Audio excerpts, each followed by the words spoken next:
Pozdravljeni in dobrodošli. Danes bom govorila o zlu in dobrem, o dveh skrajnostih, o angelu in hudiču, o črnem in belem volku. Vse to živi v nas. Kateremu glasu prisluhnemo? Mnogi pravijo, ja, poslušaj glas intuicije, poslušaj svoj notranji glas, ampak tvoj notranji glas je pogosto tisti hudiček, tisti črni volk, če ga hraniš. Bolj ko ga hraniš, bolj je močen. Asane so tiste indijske, bi se reklo, navade, ko en vzorc preide že v program, več vzorcev. Da se pojavi en vzorc, moraš povezovati z nekim čustvom. Katerega volka hranimo? Poznate zgodbo, ljudsko izročilo starodavnih Indijancev, modreca, ki pripoveduje zgodbo svojemu vnuku, da vsakemu izmed nas živita dva volka. Eden je črn, ta predstavlja same slabe lastnosti, drugi je pa bel in predstavlja same dobre lastnosti. In bijeta borbo med sabo. Otrok posluša dobro to zgodbo in vpraša, no in kateri volk na koncu zmaga? In odgovor je tisti, ki ga hraniš. Mi ljudje hranimo našega dobrega volka in našega slabega volka, slabega z zavistjo, nevoščljivostjo, jezo, besom, željo po maščevanju in tako naprej, jezo, sovraštvom. Dobrega volka pa hranimo z ljubeznijo, radostjo, s pozornostjo, prijateljstvom in močnejši zmaga. Poskusite svoj dan analizirati, koliko časa ste namenili katerim emocijam, s katerimi ste hranili, ali belega ali črnega volka. Vedno nekaj počnemo.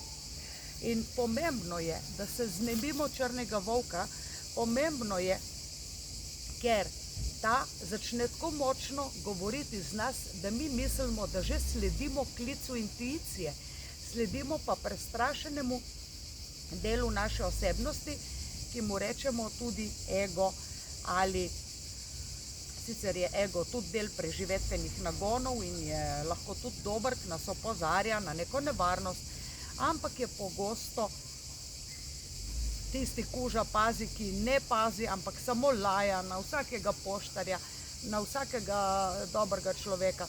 Opozarja vedno, da prihaja neka nevarnost, nekaj novega.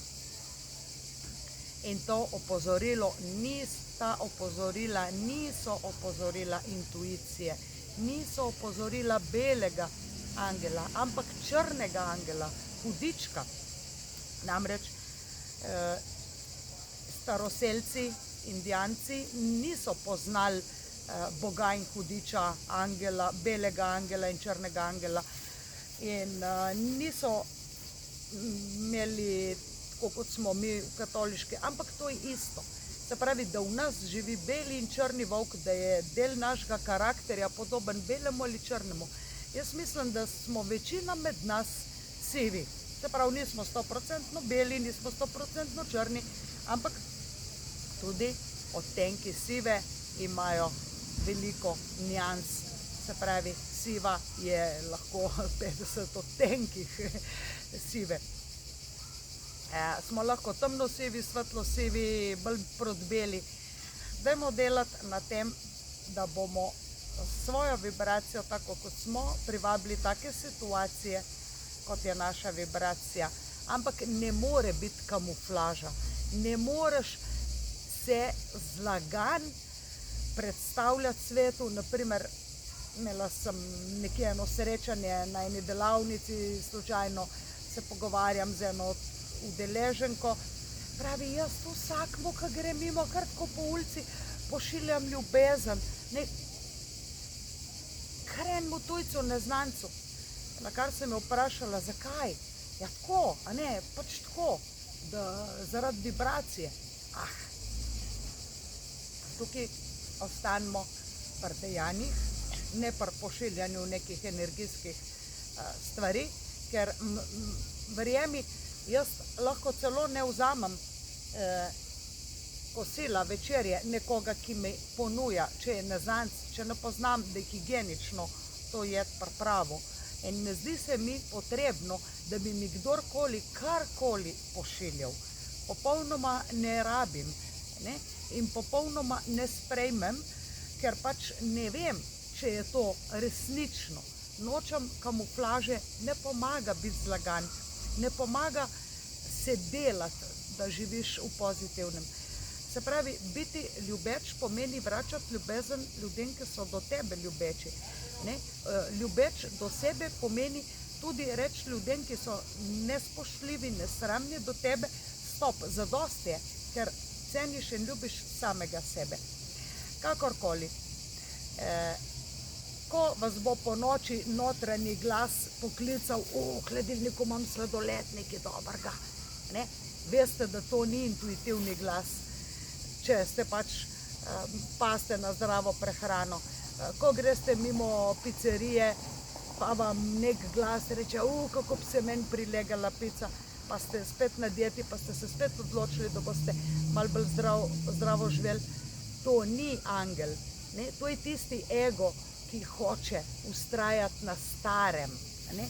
Ker se novosti boji, ker je to prestrašen, tudi med drugim prestrašen del naše osebnosti. In v našem egu je tale hudič. Mi poznamo, ne, govorimo o tematiki karmične diagnostike, 12 skupin, kjer nas lahko področji in podskupin, kjer nas lahko, ravno tako 12 podskupin, kjer nas lahko ta hudič obsede, kjer smo na testiranju. Ti imaš druge predispozicije, da boš gojila drugačnega volka, jaz črnega pa belega. Isto je velja za belo. In v tem poglej video o osebni kolektivni karmični prognozi, kjer ti skrinam ekran, kjer ti pokažem, kako govorim tudi o tematiki o belem in črnem volku. Sledi mi tudi na YouTubu, sledi mi v elektronskih novicah, ki jih prejemaš, če si prijavljen na omgarden.si spletni strani, kmalu spet z vami. Hranite belega volka, hranite vse to, ampak v resničnih dejanjih, ne samo neke pošiljanje nekih energij. Hvala.